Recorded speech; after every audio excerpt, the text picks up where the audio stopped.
1 Samuel, chapitre 10. Saul oint comme roi.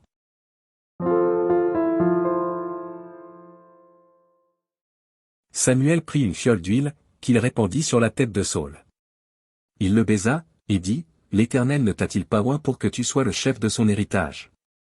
Aujourd'hui, après m'avoir quitté, tu trouveras 2 hommes près du sépulcre de Rachel, sur la frontière de Benjamin, à Tseltsac.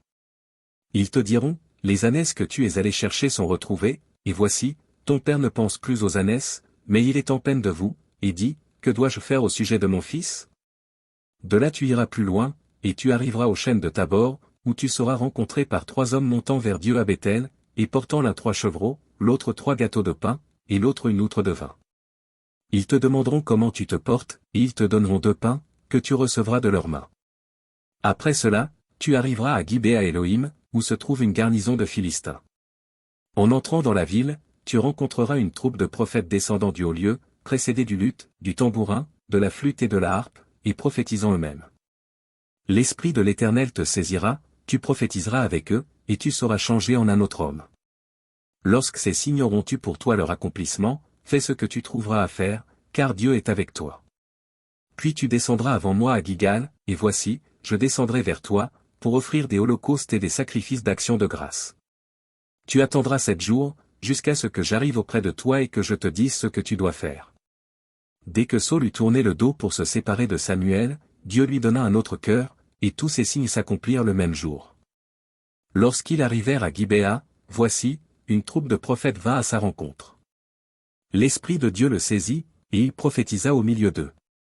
Tous ceux qu'il avait connus auparavant virent qu'il prophétisait avec les prophètes, et l'on se disait l'un à l'autre dans le peuple, qu'est-il arrivé au fils de Kis?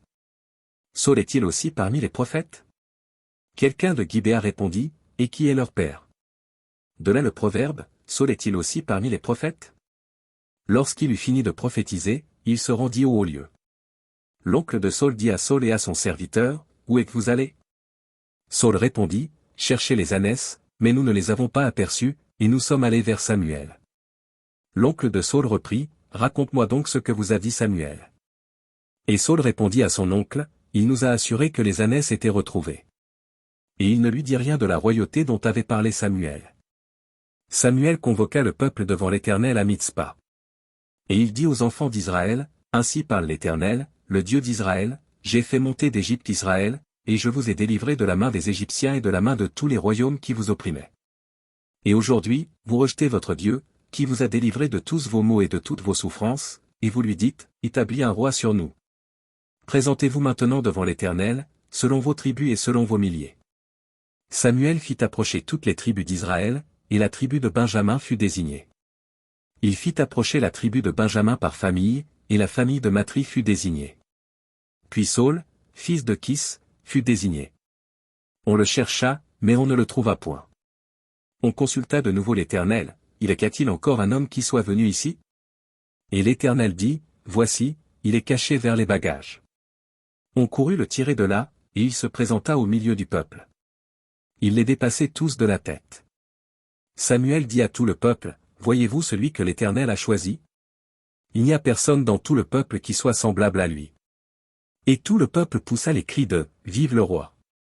Samuel fit alors connaître au peuple le droit de la royauté, et il l'écrivit dans un livre, qu'il déposa devant l'Éternel. Puis il renvoya tout le peuple, chacun chez soi. Saul aussi s'en alla dans sa maison à Gibéa. Il fut accompagné par les honnêtes gens, dont Dieu avait touché le cœur. Il y eut toutefois des hommes pervers, qui disaient, quoi? C'est celui-ci qui nous sauvera. Et ils le méprisèrent, et ne lui apportèrent aucun présent. Mais Saul n'y prit point garde.